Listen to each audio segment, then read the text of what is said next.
Shaki was kidnapped in Hachinosu, and the news shook the whole world. Wow, it actually happened. This was like one of the big theories coming out of the community, and it was that Shaki was going to be kidnapped and taken to God Valley as like one of the prizes. And that was going to be like the catalyst for why everyone goes there. And partly that is true. I mean, we kind of knew that it was going to happen because the narrator heavily implied it. You know, a couple chapters back when it was revealed that Shaki had set up her bar in Hachinosu, it said, and I'm paraphrasing, something about her being the national treasure and that a treasure can be easily stolen or something. So I was like, okay, so I guess she's going to be stolen. Yes, she was. But like I said, this isn't exactly the reason why the God Valley incident happens, although I guess it's partly the cause. 38 years ago, Garling returned to God Valley and attacked Shanks and Shamrock's mom because he wanted to take the kids to the Holy Land with him. This is crazy. We were talking about this last week, actually, about how Garling had, randomly discovered God Valley on a mission. And it was heavily implied that he had met Shanks and Shamrock's mother there because she is very likely like a God Valley inhabitant. Meaning that, yes, she's not a celestial dragon. Because at the end of the previous chapter, we saw Shanks and Shamrock's mom like pushing them around at God Valley. And everybody was kind of talking to her like they knew her. And then I also brought up the point like, well, considering that Garling is like a racist psychopath, that means there's some weird stuff going on with her making a child with him. Either she's a bad person, he gaslit and love bombed her, or it wasn't consensual.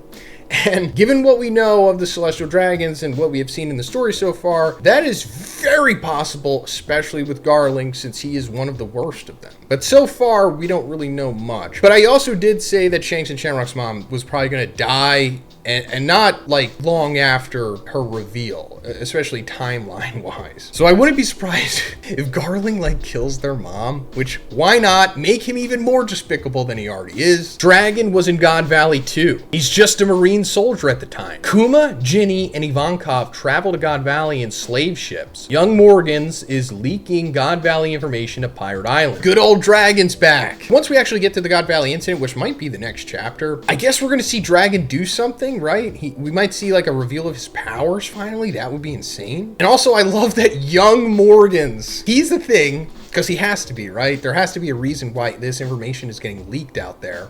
So it's just, hey, young Morgans was there. I wonder if we're going to see Morgans in his human form. Because a fun fact about Morgans is that he's not like a mink or something. As far as I know, I don't think there are any bird minks. The whole thing about Morgans is that he ate the albatross devil fruit, and he just always chooses to be in like Zoan form. Isn't that really interesting? I wish they would say that in the series. I think you just find that out in like an SBS and a Beaver card maybe. Zebek meets Harold again when he is on his way to God Valley. Zebek tells him the reason that he wants to go to God Valley. Zebek feared for his family's safety, so he sent them both, Teach and his mom, to his homeland. That is God Valley. Who guessed that? Man, rocks. What a goat, man. But he's like a family man too, protecting Blackbeard, young little Teach, and Teach's mom, who maybe we'll know, maybe we won't. But I guess Rox was kind of just keeping them, away because he's Rox. And, he would be a liability to them given how high profile he is. So he was keeping them at God Valley, which is like where he comes from, which actually makes sense because we were talking about this before. It seems like God Valley has something to do with the D in general. But he sent them to God Valley thinking that they were going to be safe there, but now, the whole lid has been popped on God Valley and the big hunting party thing is going to happen there. So he's like, okay, we got to go to God Valley and save them. But now we know that Blackbeard, as a baby, is also going to be at God Valley, which makes sense because this might go into the soul theory. We're going to talk about that more because there's another crazy thing that happened. So my friend asked me what would happen if he just threw his vape out the window. And I told him, all right, go ahead. And then I gave him an immediate replacement with Fume, which is today's sponsor. I've been working with Fume for a few years now, and it seems like it's helped a lot of you. Fume is an award-winning flavored air device that delivers great taste without any harmful chemicals. Instead of inhaling vapor, you simply just breathe in natural, non-toxic flavors that satisfy the craving without the downside. No vapor, no nicotine, just flavor. Designed with a high quality build and a sleek aesthetic, it's also great for oral fixation and fidgeting. My go-to flavor is crisp mint because it's super refreshing and keeps me feeling sharp throughout the day, but Fume offers tons of different flavors, so there's something for everyone. So guys, over 500,000 people have already made the switch to Fume as part of their habit change journey. And if you're ready to try for yourself, now's the time, because for a limited time, if you order the Journey Pack using my code Zhoniin, you'll get a free Fume topper, an awesome accessory to level up your experience. So check the link in the description or go to tryfume.com/Zhoniin or scan the QR code on the screen to get yours today. Thanks, guys. Rox's real name is Davy D. Zebek, and he belongs to the Davy clan, who lived in secrecy. Zebek's ancestor was Davy D. Jones. Then Rox and Harold fight, but Harold loses on purpose and lets Rox carry on his travel. Whoa, another huge reveal. This is also kind of funny because me and Sai were talking about this, I think like 2 weeks ago, about how, and it was just jokingly, Davy Jones is like the D.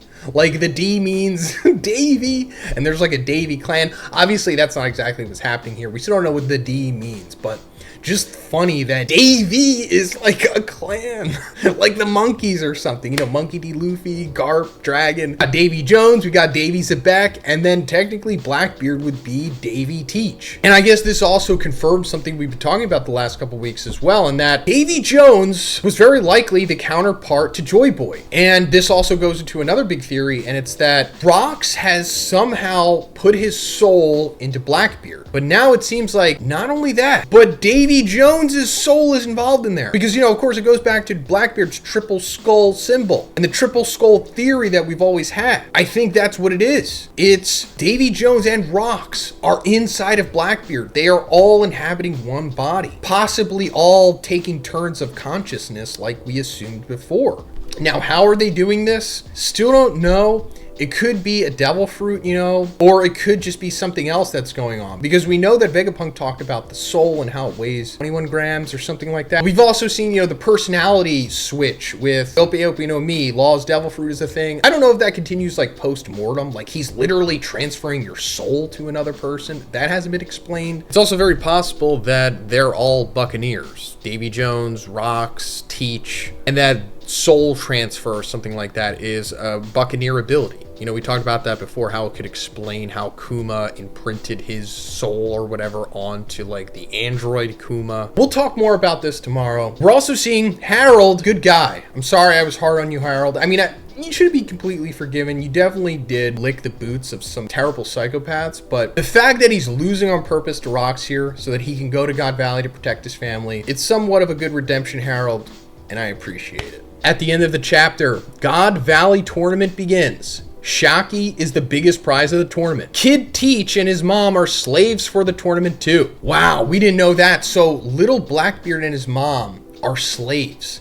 in the God Valley tournament as well, meaning that they could be killed in the game, which I think Garling kills Blackbeard's mom. And that's why Blackbeard hates Shanks so much. Of course, I was saying that I thought Garling killed Rox, and that still very likely could happen. Not cleanly, like he stabs him in the back or something. But I also think Garling probably kills their mom / wife. But also Shaki being the biggest prize of the tournament, I guess eventually leads to her getting saved by Rayleigh or something. Dragon finds Shanks and Shamrock's mom almost dead, and she begs him to save her kids. Okay, so it actually was Dragon who put Shanks in the chest? And yeah, it turns out that I guess she is going to die, killed by Garling here. Wow, we'll see what happens. We're going to be talking so much more about this tomorrow if Redon drops us the full summary or just additional spoilers. So look out for that. This is a big chapter, guys. A lot to talk about, but let me know what you think about it in the comments. And if you liked the video, please give it a like and please subscribe if you haven't already. Have a great day. I'll see you next one.